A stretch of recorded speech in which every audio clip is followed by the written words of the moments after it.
Florida hired Jon Sumrall. That could have been Florida State's head coach.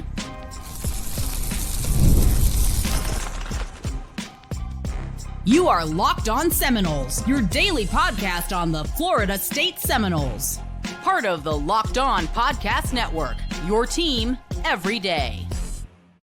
Back into Locked On Seminoles. I am your host, Brian Smith, longtime college football recruiting analyst. Thank you for making Locked On Seminoles your first listen each and every day right here on the nation's number one podcasting network, Locked On. We're going to talk about the overabundance of college football coaching news. Right before I recorded this podcast, there was news about Kalani Sitake was going to Penn State. Then he wasn't. And this is just the wildest coaching carousel that I have seen. The Lane Kiffin news, everything that goes into all these different hires. It's not just entertaining. It also impacts Florida State, not just this upcoming season, but after it. We're going to get to that a little later in the show. But the first thing and the primary point of this entire show, did Florida State miss out by not getting rid of Norvell and going after somebody like Jon Sumrall, who ironically is now the head football coach for the Florida Gators? I'm going to give my take right here and now. By not getting rid of Norvell, Florida State didn't just miss an opportunity to get rid of a coach. It's probably not going to ever come close to getting you a title. They may have helped add some fuel to the fire to some of their rivals. Sumrall's definitely the guy that I'm going to talk about the most, but there were other coaches that were possibilities as well. Alex Golesh, he's going to Auburn, etc. Not having the money is one thing that we hear quite a bit, and maybe they're saying they don't. I'm still not buying that 100%. I think they just don't want to spend it. And in the long run, I think that's going to cost Florida State a whole lot more because at least one of these coaches, maybe it is Pete Golding at Ole Miss, maybe it is Jon Sumrall at Florida, maybe it's Alex Golesh at Auburn. At least one of these coaches is going to hit. And you set out the coaching carousel. Money, competition, this so-called belief in Norvell. Yeah, right. Whatever it may be, it's a mistake. I am steadfast in that. And I'm still concerned that not only did they miss out, what's going to be left? Here's the key question for you. If Florida State bombs again next year and they go into the coaching market, name the hot coach that's been left over. Even Bob Chesney at James Madison just took the job at UCLA. All the G6 coaches, Ryan Silverfield at Memphis, etc., like all that's wiped out. Who's going to be that hot coach? Kiffin's gone. He's over at LSU. How in the world is Florida State going to navigate it? Or is this an excuse for Florida State just to stay pat again, regardless of what Florida State does next year on the gridiron? That's my real concern, that they really don't want to make a move. I've even heard that, like it's a 2-year thing at least. They could use that as an excuse next year, talking about the Florida State administration. We don't want to make a move. It's the money. Who would we hire, etc. As long as the coffers are still bringing in the cash, I think there's a pretty good chance that Norvell is back in 27, even if they have a losing record this next season. Many of you have commented on Locked On Seminoles YouTube page that you think that he will be here beyond 2026, and I'm not dismissing it. But one of the reasons that they can throw it out that they, at least privately, believe they should go that route, how many coaches are left? Well, maybe if you'd have got rid of Norvell this season, you wouldn't be in that boat. But here we are. So a few things to consider beyond this question of, did they get rid of him too late? I think that's obvious. Did they get rid of him too late because they didn't think there's going to be enough coaches? There's a lot of different ways you can word it. But here's the other part. Whenever Norvell is gone, every year we're seeing the coaching numbers go up in terms of salary. What's it going to be? Even for an up-and-comer, it's going to be $7-8 million. Kiffin just got around 12 or so at LSU. Florida State is not going to get out of this financial mess by sitting any coaching search out. Eventually, the donations will dry up and there will be problems.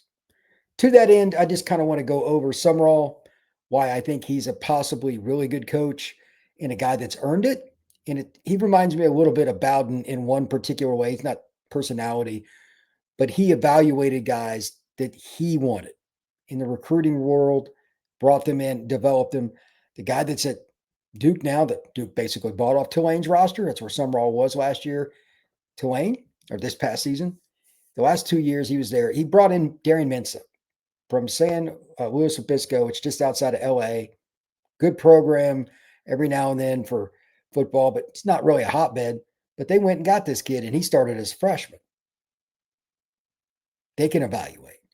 Their defense is solid. They give up 372 yards a game, 64th in the nation, 22.8 points, 51st in the nation, but it's a G6 team. They don't have the same kind of talent LSU does, Ole Miss does, Auburn does, Georgia does, Florida State, Florida. He's done pretty good. In some of the places that he was a linebacker at Kentucky. He was also a GA there, coached at San Diego, he's coached at Tulane, he's coached at Troy. He's from the state of Texas. So he's got ties across the South, all the areas that Florida State recruits. And it's nice that he's also from the state of Texas. So he's an interesting coaching hire. Did the Gators hit a home run? I have no idea. Again, a lot of these things are fit, what players you have. You know, you look brilliant when you've got a guy that can really throw a football, or if you've got a first round pick at offensive tackle or defensive tackle, all those things. But Sumrall has done a lot with less. So I have a feeling at Florida, he's going to be successful. If I had to lean one way or the other, he'll make a playoff or two. Whether he wins a title, that's hard. But I would imagine he's going to be pretty successful at Florida. And I'm going to be pretty ticked off, and I'm sure many of you will as well, if Florida State sat out this coaching search and the guy that you could have landed ended up at your rival in the Florida Gators. Just saying.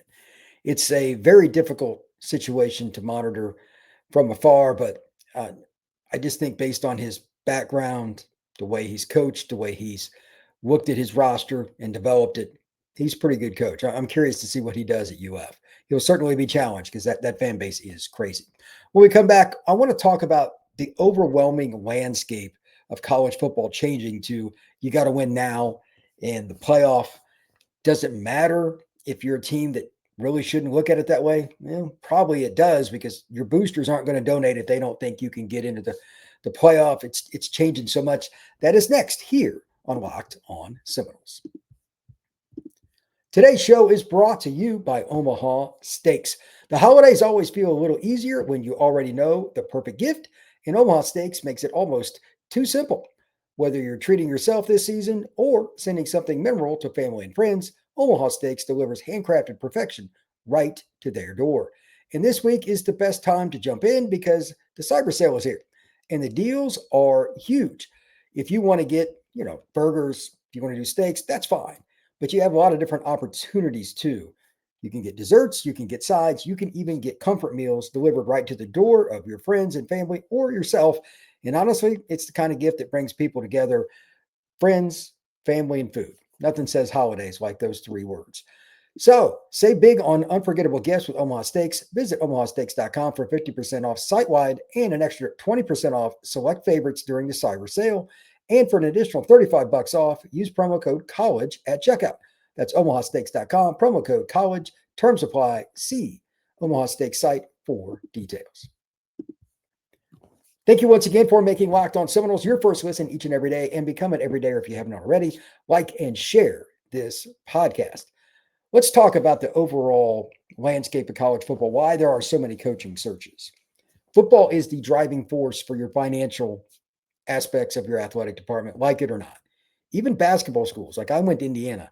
Football has changed at Indiana. They got a little lucky with Signetti, but they donated a whole bunch of money, a lot of boosters, to change the facilities, to change their stadium, to attract somebody, and they were just getting started. When he got there, he asked for more, and they donated again. That's what you have to do. Now, they still hit with him, and they've got the right quarterbacks, etc. That's part of the luck. But if you're not winning, these donations will go by the wayside. Indiana is the exception, not the rule. So teams that want to win, like look at Cal. They're not a program that normally wins much. They just fired their coach. He hasn't been great, Justin Wilcox, but come on. It's Cal. Stanford fired their coach. That was for cause, but they were terrible. He probably wouldn't have made it much longer anyway, and on and on and on. Virginia Tech, that was bad. They go out and get James Franklin. Obviously, we know about Florida, Auburn, LSU, that whole cycle. It's transpired over the last few days. So those coaching hires. And now Louisville stomps Kentucky this past weekend, and Stoops gets fired. Mark Stoops out at Kentucky, the $30 million buyout or whatever, they're going to pay it.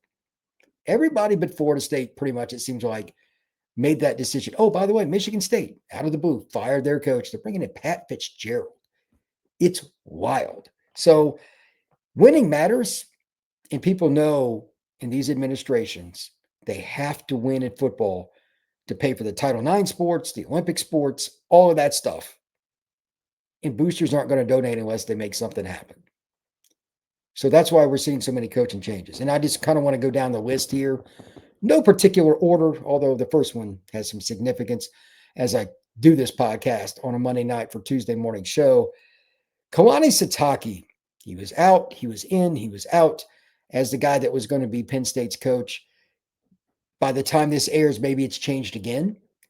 But that just shows you how wild it can be. Penn State wants to win a national title desperately. They've had a lot of 9-3, 10-2 kind of seasons. It's not good enough anymore. They get rid of James Franklin. I get it, but they have lost out on a whole bunch of coaches. Sitake is Mormon. He spent a lot of his life in the state of Utah and out west. How much would he fit in at Penn State? I'm asking these questions because I want you to think about it from a Florida State perspective, because next year, this could be the Noles if they get rid of Norvell, or the year after. It's never easy. Even big brands, again, Penn State is a massive brand, is not one that is easy to hire a coach, because it's about fit. It's about your family wanting to travel, moving your kids, which coaches would go with you. There are a lot of layers underneath the head guy making a decision. If it was just the head coach going, if it's a single guy, it'd be a lot easier. But the family aspect of it really delves into the desperate times for a lot of guys to try to figure out how to make it work, because some people just don't want to leave, and that person might be your wife. So it gets pretty confusing. But Penn State's been turned down by several guys, including Matt Rule at Nebraska, who is a former Penn State football player. This is not an easy business. Michigan State. Jonathan Smith failed 2 years at Michigan State. He's out. A little over $33 million he's owed. I don't know if Magic Johnson got involved. I don't know which players wanted him out or didn't. But Marsh, the wide receiver, he's decided to hit the portal. He's a stud. That happened immediately. And in comes Pat Fitzgerald, the former Northwestern coach that was fired for cause, if you will. And that's a lawsuit with his alma mater. I don't know what's going to happen there, if that ever got settled or whatever. But good coach, but is that a fit? Who else were they going to hire? Again, think of this from a Florida State perspective. Who's the hire going to be next year or the year after for the Noles? Oklahoma State, this might be the best hire for the money and for the fit and everything else. Eric Morris, he's the guy at North Texas that can just throw it all over the place. He took a guy that did not start in high school, was a walk-on at North Texas, and he's like top 5 in the nation in yards per attempt and like passing yards. It's wild. He's going up to Oklahoma State. That would have been an intriguing hire for Florida State maybe next year. I love the Eric Morris hire. It might be my favorite hire of this entire cycle. LSU gets Kiffin. I'm not going to spend a ton of time on this, but a few points. Number one, this is a volatile hire for one primary reason. Baton Rouge, it's a place that I went to grad school for a little while at LSU. That is not a place that a lot of outsiders will do well. Nick Saban's an exception, but like for the most part, it's hard to adapt to life in Southern Louisiana. I'm curious to see how Kiffin does. Brought quite a bit of his staff with him from Ole Miss. That's why Pete Golding ended up being the interim coach / long-term coach. I assume it's going to be long-term for Ole Miss. And that's going to be interesting, because if Kiffin doesn't win almost immediately, they're going to want him out. That's a tough job. I think it's something to measure for Florida State, for Georgia, for Notre Dame, for USC, anybody. LSU's a tough place, but the resources are incredible. Will they give him the resources this offseason to go get the players they need? Because they still need help on the offensive line and all this stuff. That is just a watch it and see what happens scenario, because that's got a low floor and a high ceiling. I'm not sure that Kiffin's attitude and his ego will allow him to be great there, because I'm not sure that oil and water are going to mix as far as what the boosters want in terms of access, in terms of knowledge, in terms of him keeping Louisiana people on staff, recruiting Louisiana kids, all that stuff. It's very finite, and every person's a little different on what they want. That'll be a volatile situation all the way through. Auburn hiring Alex Golesh. Next to the Eric Morris hire, this might be my favorite. Golesh is from the Josh Heupel tree. He's at Tennessee. Obviously, he's head coach, had a lot of success. Golesh was with him at UCF, heads up to Tennessee. Then he gets the job at USF. They'd won 4 games in 3 years when he got there. And their quarterback, Byron Brown, just completed I think he's the 5th or 6th guy in history of NCAA, 3,000 passing yards and 1,000 yards rushing as a quarterback in 1 year. Now he's going to Auburn. That's another guy I think would have been really fascinating at Florida State. Really throws it around. I think Golesh is a really good coach, and I've heard he's a really good human being. He kind of fits the Bobby Bowden mold. I'm curious to see how that one goes as well. UCLA hires Bob Chesney. He's a guy from James Madison. He had some success there after Freeze left, after Signetti left for IU. How good is he? I don't know a ton about him, but UCLA is bringing him all the way across country. I don't know if that's a fit or not. I don't know if Chesney has background out there, if he's a grad or whatever, but I found that interesting. He allegedly wanted the Penn State job, but they waited too long. So we'll see how that goes. Ryan Silverfield, this is the one I know the least about. Arkansas doesn't spend much money on football. They couldn't get the guys they wanted. They ended up with the local guy. Memphis is not that far from the Arkansas border. It actually goes right up to the Arkansas border. That city's as much a part of the state of Arkansas as it is Tennessee. Does Arkansas really take a step forward if they just stuck in perpetual bottom end status in the SEC? I'm not sure that one matters, but he is another G6 coach off the board. Tavita Pritchard, he's going to Stanford. That's where he played. If you remember, they were underdogs by 41 points to USC, and they won on that 4th down pass into the end zone. Pritchard's a guy that happened to be throwing that pass. He's also friends with Andrew Luck. He's also a guy that knew, quite honestly, what he wanted, even though Stanford is in complete rebuild mode. They were destroyed by Miami, Notre Dame, and several other teams this year. They're not very good, but at least he's an alum. It's a good fit for Stanford, so good for them. Kentucky, we already talked about. Mark Stoops is out. I have no idea who they're going to hire. That's going to be interesting. Are they really going to spend the money? But who are they going to hire? I have no idea what's going to happen there. Ole Miss, Pete Golding. This one is intriguing. I want to come back to that after the break, but it's very, very interesting that college football has gotten to the point where a guy that kind of got pushed out at Alabama, it sounds like, when he left there and ends up at Ole Miss, now ends up with a head job. That's how wild college football is. And that's next here on Locked on Seminoles. Today's show is brought to you by Game Time. The World Cup is coming back to North America for the first time since 1994, and it's bringing 48 teams for the first time ever, so it's going to be a massive event. But let's be honest, getting tickets to the World Cup is not going to be easy, and it actually could be the hardest part. That's why Game Time is such a clutch app, finally giving fans a real advantage when it comes to snagging seats. With Game Time, you can track price drops in real time, get alerts when great seats open, and buy tickets the moment they hit the app. It puts the power back in your hands and making going to the World Cup more realistic instead of, quite frankly, being impossible. With this app, it's something that I just recently used to get tickets to go see Indiana basketball this next weekend when I go visit my family back home in the Hoosier State. 5 minutes, I was in and out. Found the seats that I wanted, saw the seat view that I wanted to make sure those were the tickets I really wanted. And the ticket price at the beginning was the same as it was at the end. Take the guesswork out of buying World Cup tickets or any other kind of tickets with Game Time. Download the Game Time app, create an account, and use code LOCKEDONCollege for $20 off your first purchase. Again, download the app, create an account, and use code LOCKEDONCollege for $20 off. Swipe, tap, ticket, go. Download the Game Time app today.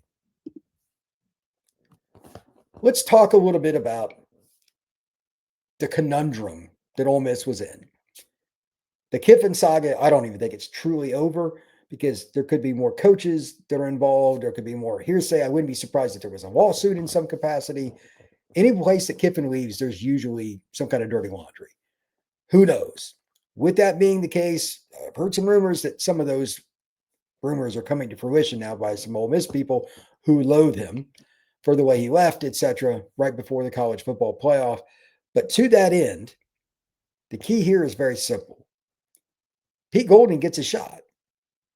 This could be a great American story. I have no idea what Pete Golding is capable of. He's a defense coordinator at Ole Miss, now being moved up to the top of the board. He was under Saban from like 2017 or 18 through 2021. So he's been under the master just like Lane Kiffin.